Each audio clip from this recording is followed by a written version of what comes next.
우리 교대로 한 절씩 읽겠습니다. 교대로 한 절씩 읽죠. 우상에게 바친 고기에 대하여 말하겠습니다.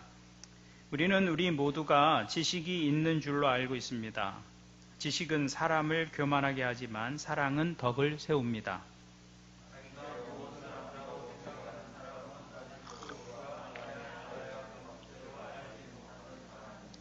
그러나 하나님을 사랑하는 사람은 하나님께서 그를 알아주십니다.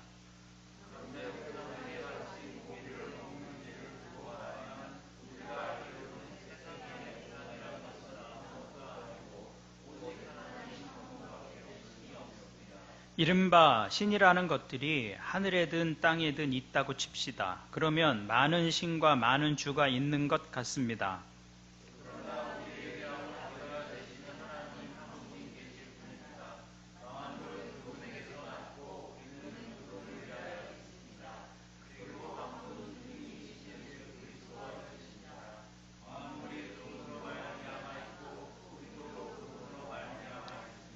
그러나 누구에게나 다 지식이 있는 것은 아닙니다. 어떤 사람들은 지금까지 우상을 섬기던 관습에 젖어 있어서 그들이 먹는 고기가 우상의 것인 줄로 여기면서 먹습니다. 그들의 양심이 약함으로 더럽혀지는 것입니다.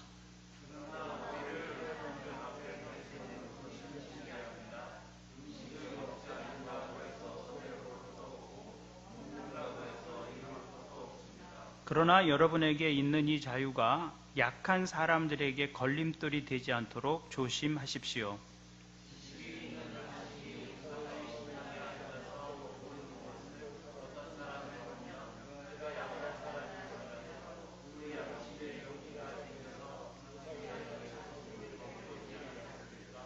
그러면 그 약한 사람은 당신의 지식 때문에 망하는 것입니다. 그리스도께서는 그 약한 신도를 위하여 죽으셨습니다.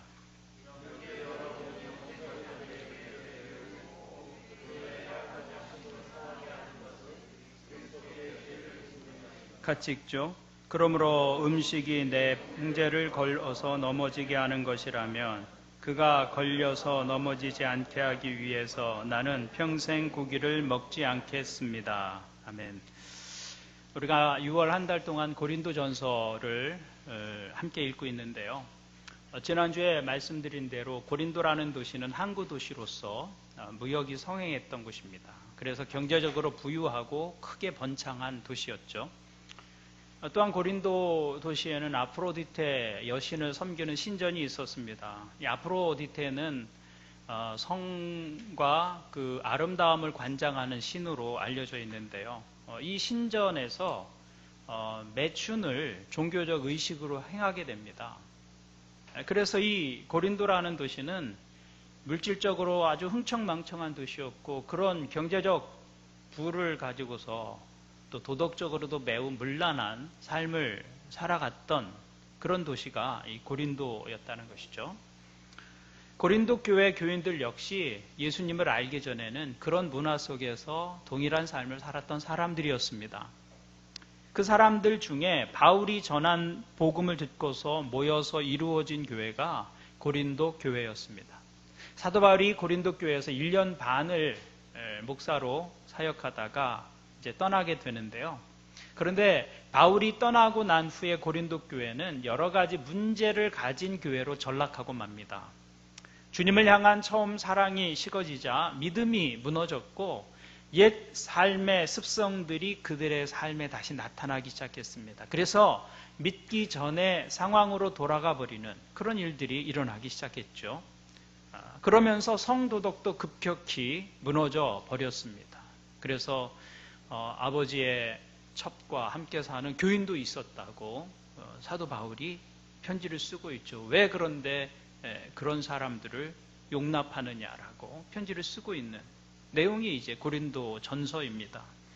또 그런 사람들을 보면서 그 반대편에서는 금욕을 주장하는 사람들도 나타났습니다. 그러니까 한 교회 안에 아주 다양한 사람들이 자기의 기준을 가지고 있었던 것이죠. 갈등 속에서 교회는 파벌로 나뉘었습니다. 그런 갈등이 생기면 파벌이 나뉘어지잖아요. 그래서 서로 다툽니다. 그 다툼을 교회 안에서 해결하지 못하고 법정, 세상의 법정에 끌고 가는 사람들도 많아졌습니다. 고린도 교회가 이 총체적 난국 속에 빠지게 된 것이죠. 그들이 다투고 갈등했던 문제 가운데 하나가 또 무엇이었느냐면 우상의 제물에 관한 것이었습니다.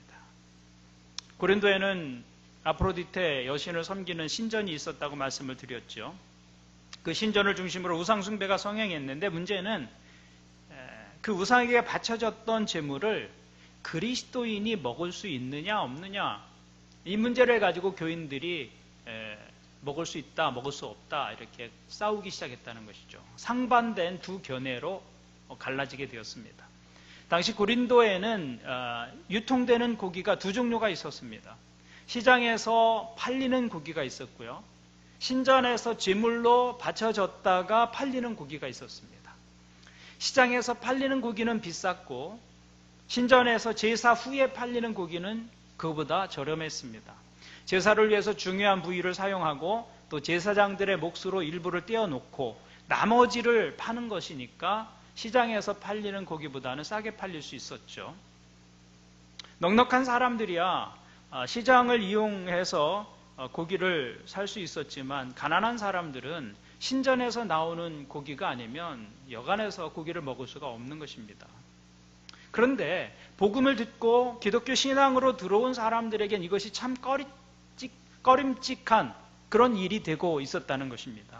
아무리 그래도 우상에 바쳐졌던 고기인데 그것을 내가 그리스도인이 되고 나서도 아무렇지 않게 먹을 수 있을까? 그래서 어떤 교인들은 그런 고기를 사 먹는 것은 믿음에 합당하지 않다 이렇게 생각했습니다. 그것은 우상을 인정하는 것이고 그 우상과 연합하는 것이기 때문에 절대로 믿음 후에는 그런 고기를 사서 먹어서는 안 된다. 그런데 또 어떤 사람들은 신전에서 거리낌 없이 그 고기를 구입해다 먹습니다. 아니, 이교도들의 신전에 끼어 앉아서 그 잔치자리에 끼어서 그들이 신전에서 나누는 음식을 거리낌 없이 먹는 사람들도 있었습니다. 그들의 주장은 음식은 음식일 뿐이다. 우상 앞에 그 음식이 놓였었다고 해서 달라진 것은 아무것도 없다. 그러므로 우리가 아무런 문제 없이 그 음식을 먹어도 된다고 생각한 것이죠. 그러면서 안 먹어야 된다라고 하는 사람들을 뭘 모르는 무식한 사람들이라고 비난했다는 것입니다. 작은 문제 같지만 우상의 제물에 관해서 의견이 완전히 달라진 것이죠. 교회는 두 진영으로 나뉘게 되는 것입니다. 서로 정반대 입장에 있는 사람들이 의견을 좁히고 일치하는 일은 불가능해 보였습니다. 그래서 사도 바울은 오늘 말씀을 통해서 이 문제에 대한 답을 주고 있는 것입니다. 바울이 제시한 답은 단지 우상의 제물에 국한된 것이 아닙니다. 바울이 제시하고 있는 이 답은 그리스도인들이 어떤 일이나 상황에 대해서 판단하고 결정할 때 가져야 할 기독교적 가치를 담고 있는 것입니다. 바울은 두 가지 원리를 제시하고 있는데요. 그 첫 번째 원리는 지식의 원리입니다. 지식의 원리. 바른 판단을 하려면 정확한 지식, 바른 지식을 가지고 있어야 한다는 것입니다. 그래서 바울은 먼저 우상이란 무엇인가 라는 데서부터 이 문제를 이제 해결하기 시작하죠. 바울은 우상에 대해서 이렇게 말씀합니다. 4절입니다. 그런데 우상에게 바친 고기를 먹는 일을 두고 말하면 우리가 알기로는 세상에 우상이란 것은 아무것도 아니고 오직 하나님 한 분밖에는 신이 없습니다. 사도 바울의 우상에 대한 가르침은 분명합니다. 우상은 아무것도 아니다입니다. 오직 하나님 한 분밖에는 신이 없다는 것이죠. 우상이 무엇인가요? 사람들이 나무나 돌이나 금속으로 만든 어떤 상을 신이라고 부르고 섬기는 것입니다. 사람들이 산에 가서 나무를 해오면 그 나무로 집을 짓기도 하고 또 가구를 만들기도 하고 또 그 나무를 패서 장작 불로 사용하기도 합니다. 그런데 그 나무를 가지고서 어떤 사람들은 조각을 해서 상을 만들어 놓고 그것을 신이라고 부르면서 그 앞에 절을 하고 복을 달라고 구합니다. 그것이 우상이죠. 그러니 우상은 아무것도 아니다라는 것입니다. 여전히 나무 조각일 뿐이죠. 그러니까 우상 자체는 아무것도 아니다. 그 속에 어떤 의미가 있는 것이 아니다. 라고 말하고 있는 것이죠. 그래서 이어서 사도 바울이 이렇게 말합니다. 6절을 보십시오. 그러나 우리에게는 아버지가 되시는 하나님 한 분이 계실 뿐입니다. 만물은 그분에게서 났고 우리는 그분을 위하여 있습니다. 그리고 한 분 주님이신 예수 그리스도가 계십니다. 만물이 그분으로 말미암아 있고 우리도 그분으로 말미암아 있습니다. 사도 바울은 참 신은 하나님 한 분밖에 없다고 말합니다. 그리고 그 하나님을 어떻게 묘사하고 있는가 하면 모든 만물을 있게 하신 분이시다. 그렇게 하나님을 설명하고 있습니다. 사도 바울이 이런 말을 하는 이유는 하나님은 우리가 만든 조각한 그런 우상과 같은 신이 아니다라고 말하고 있는 것이죠. 하나님만이 우주를 만드시고 만물을 지으신 참 신이시다. 우리를 지으신 분은 우리 하나님 아버지 한 분밖에 없다고 선언을 하는 것입니다. 그런데 이것은 우리 영혼에 굉장한 자유를 주는 말입니다. 하나님만이 참 신이시며 그러므로 너희는 그 하나님 한 분만을 섬겨야 한다는 말은 엄청난 자유를 그 안에 담고 있는 것이죠. 참되신 하나님 한 분을 섬김으로써 우리는 수천 수만의 우상으로부터 자유를 얻게 되는 것입니다. 참되신 하나님을 고백하는 순간 우리는 다른 신에 관심을 가지거나 신경 쓸 이유가 없어지는 것이죠. 이것이 하나님과 우상에 대한 바른 지식입니다. 우상에 대해서 이런 지식만 가지고 있어도 우리는 자유를 얻게 됩니다. 지식은 그런 의미에서 어둠을 몰아내는 빛이다라는 것이죠. 그래서 신앙에서 그 지식은 매우 중요합니다. 주님은 진리를 알지니 진리가 너희를 자유케 한다고 말씀하셨습니다. 어둠을 몰아내는 거예요, 우리 안에서. 그러니까 우상에 대해서 바른 지식을 가지고 있으면 우상에게 바쳐졌던 음식에 대해서도 바른 지식을 가지게 되고 그 지식을 바탕으로 바른 판단을 내릴 수가 있는 것이죠. 이 지식의 원리는 믿음에 있어서 매우 중요한 것입니다.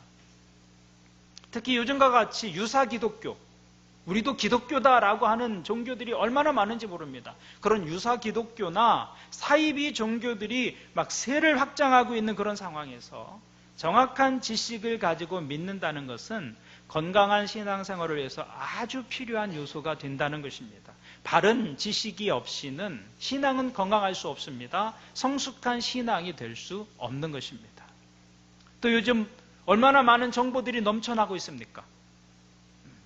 그런 수많은 정보들 속에서 바른 분별을 하며 살아가기 위해서는 바른 지식이 아주 중요한 시대가 되었다 그 말입니다. 요즘 진짜인지 가짜인지 애매모호한 정보들, 뉴스들이 얼마나 많은지 모릅니다. 사람들은 자신들의 주장에 사람들의 관심을 모으기 위해서 사실과 사실 아닌 것을 교모히 섞여서 정보를 만들어냅니다. 그런 정보들이 무차별 우리에게 전해지고 있죠. 그런 뉴스들이 가장 많이 만들어지는 것이 종교계와 정치계입니다. 저도 수도 없이 그런 뉴스들을 접하게 됩니다. 긴급 기도 요청. 그래갖고 막 들어오는 거예요. 그런데 대부분 가짜이거나 과장된 것입니다. 긴급하게 막 누가 죽음에 몰려있는 상황이라고 막 사진도 올리고 기도해야 된다. 그래서 큰일 났구나. 기도 안 하면 큰일이 나겠구나. 그래서 막 위기감을 가지고 함께 기도했는데 나중에 알고 보니까 가짜예요. 가짜. 그 교회의 사진이 아니고 어떤 종족 간의 학살 현장의 사진을 가져다가 교회가 핍박을 당하고 있다. 이렇게 오도하고 있는 것이죠. 그래서 요즘은 기독교 루머와 팩트라는 사이트까지 생겼어요. 그래서 우리가 들은 정보가 진짜인지 가짜인지 사람들이 팩트 체크하고 있습니다. 우리가 어떤 일을 사실에 근거하지 않고 잘못된 정보나 가짜 뉴스에 근거해서 반대하거나 동조한다면 어리석은 일입니다. 어리석은 일이에요. 그건 그 사람들의 노란하는 꼴이 되는 것이죠. 그러므로 정확한 지식을 가지고 믿고 행동하는 것은 매우 중요한 것입니다. 그렇지 않으면 기독교인들이 거짓된 소문에 휘둘리는 무지와 맹신의 집단으로 그렇게 사람들에게 생각되어질 수 있다는 것입니다. 그런 분들이 있다 그 말이죠. 고린도 교회에서 사람들이 우상의 제물을 먹는 일에 대해서 비난하고 반대했던 것은 사실은 잘못된 정보와 지식에 근거한 것이었습니다. 만일 그들이 우상에 대한 바른 지식을 가지고 있었다면 이런 일들은 사실은 문제가 되지 않았을 것입니다. 갈등하지 않았을 거예요. 우상에 대해서 바른 지식을 가지고 있었다면. 우상에 대해서 바른 지식을 가지고 판단하면 어떻게 됩니까? 우상에게 바쳐졌던 고기 먹을 수 있습니까? 없습니까? 있죠. 그게 바른 지식을 가진 판단입니다. 우상은 아무것도 아니기 때문에, 하나님만이 참 신이시기 때문에, 그러므로 어떤 음식이 우상 앞에 잠시 놓였었다 해서 음식 자체가 변한 것은 아닙니다. 그 음식에 악한 영이 깃드는 것도 아닙니다. 그래서 로마서 14장에서 바울은 우상의 제물에 대해서 이렇게 말합니다. 내가 주 예수 안에서 알고 또 확신하는 것은 이것입니다. 무엇이든지 그 자체로 부정한 것은 없고 다만 부정하다고 여기는 그 사람에게는 부정한 것입니다. 바울의 지식은 분명합니다. 무엇이든지 그것 자체로 부정한 것은 없다는 거예요. 음식도 마찬가지라는 것입니다.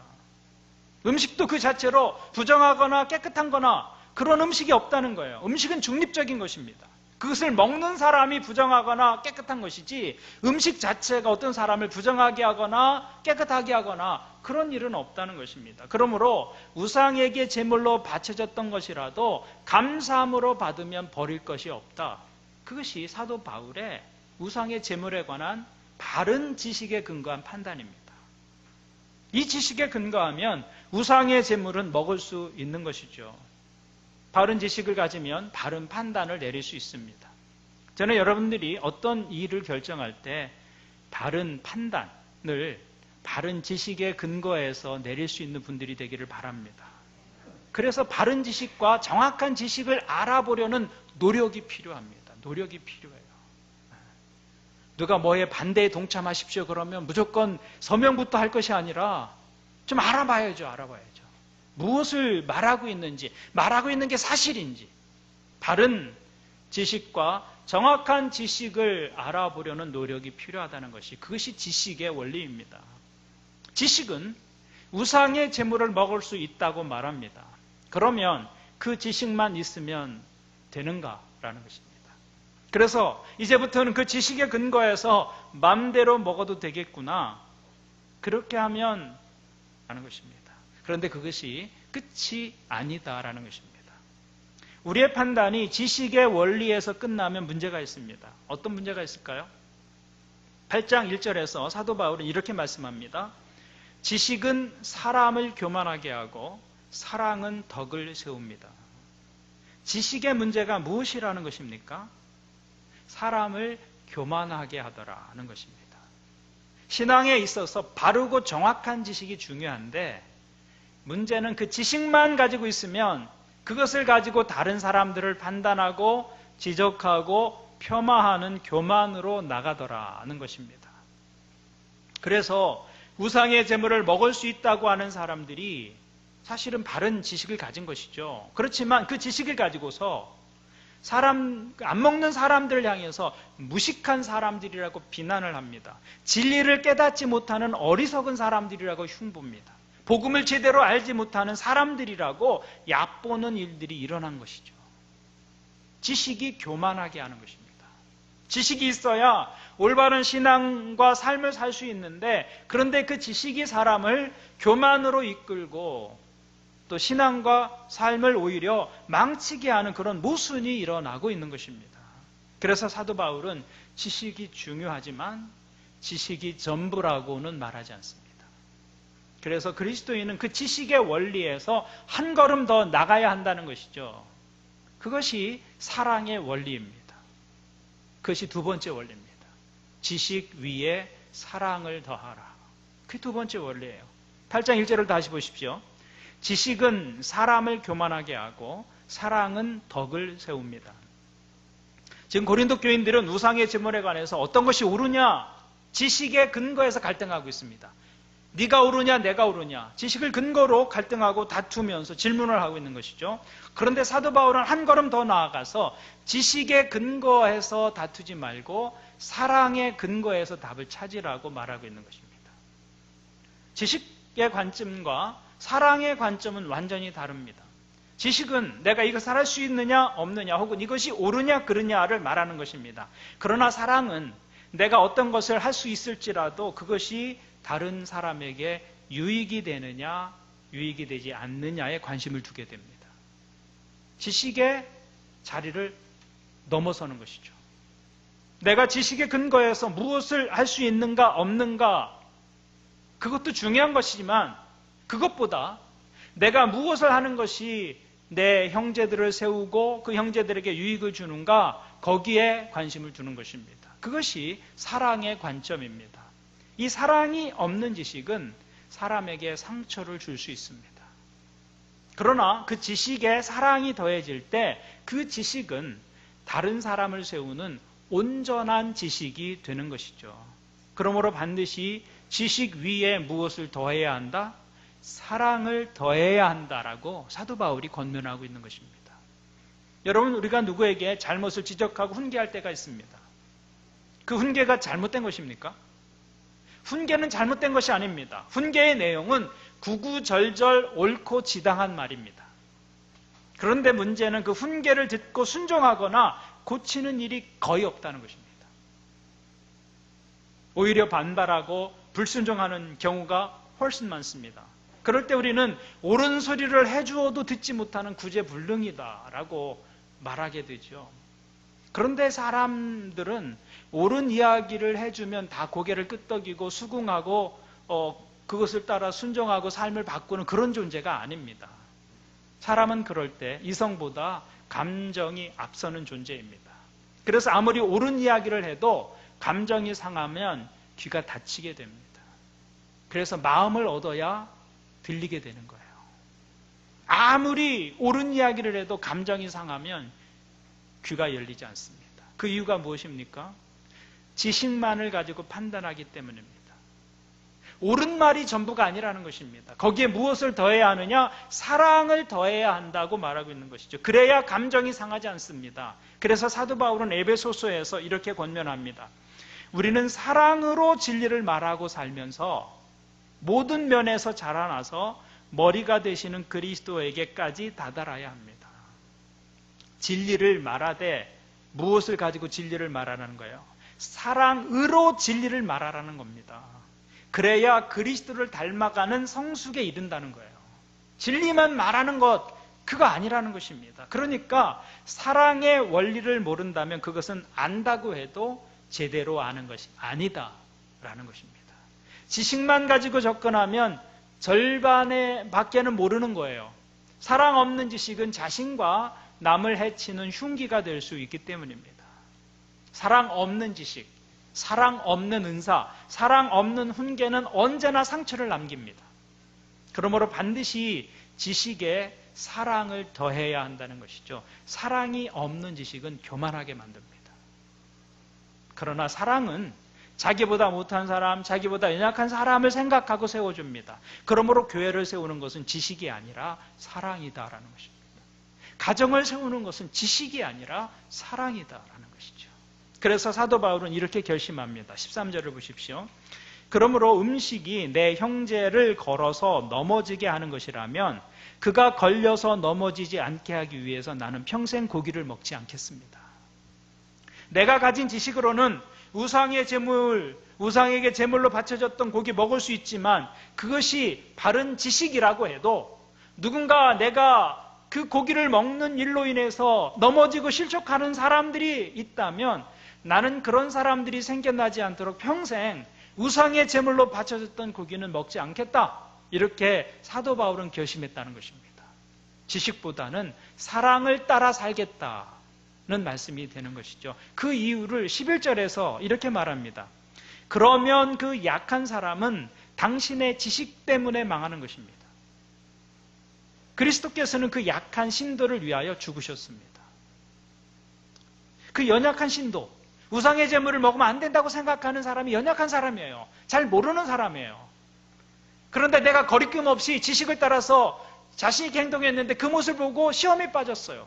어떻게 저럴 수 있는가? 그렇다면 그 약한 사람은 내 지식 때문에 망하는 것이죠. 근데 그 사람이 누구냐라는 거예요. 그 사람은 우리 주님께서 자신의 생명을 내어주시고 사신 형제입니다. 내가 사랑하는 주님께서 자신의 생명을 내어주고서 구원하신 그 형제를 그깟 고기 몇 조각 먹겠다고 그를 실족하기까지 할 수 있겠느냐? 설사 먹을 수 있다고 하는 것이 바른 지식이라 할지라도 그렇게까지 하면서 먹어야 하겠느냐? 나는 차라리 먹지 않겠다. 이렇게 결정했다는 것입니다. 사도 바울은 지식 때문에 안 먹는 것이 아니라 사랑 때문에 먹지 않겠다는 것입니다. 나의 자유로운 행동이 누군가에게 걸림돌로 작용한다면 그것을 내려놓겠다는 결심입니다. 물론 이것은 사도 바울이 사역자로서 자기의 기준을 정한 것이죠. 모든 사람에게 동일한 룰이 적용되는 것은 아니지만 그가 무엇에 초점을 두고 있느냐라는 것은 모든 사람들의 삶에 교훈이 되어야 하는 것이죠. 지식이 아니라 사랑이었다는 것입니다. 그리스도인은 타자를 위한 존재로 부름받은 존재이기 때문입니다. 자기만을 위해서 살라고 부름받은 것이 아니라 그리스도인은 다른 사람을 위해서 살라고 존재하는 그런 부름을 받았다는 것이죠. 그것이 진정한 자유이고 성숙한 신앙의 모습이다라는 것입니다. 그러므로 진정한 기독교는 지식 위에 있는 것이 아니라 사랑 위에 있는 것입니다. 하나님께서 원하시는 사람은 많은 지식을 가진 사람이 아니라 사랑을 보이는 사람입니다. 사랑을 동기로 행동하는 사람, 그런 사람을 하나님께서 기뻐하신다. 그러므로 오늘 예배하는 여러분들에게 권면합니다. 먼저는 여러분들이 정확한 지식을 추구하는 믿음 생활을 하십시오. 우리가 믿는 믿음에 대해서, 성경에 대해서 바른 지식을 공부하고 바른 알을 추구해야 합니다. 거기에 게을러서는 절대로 바른 신앙이 될 수 없습니다.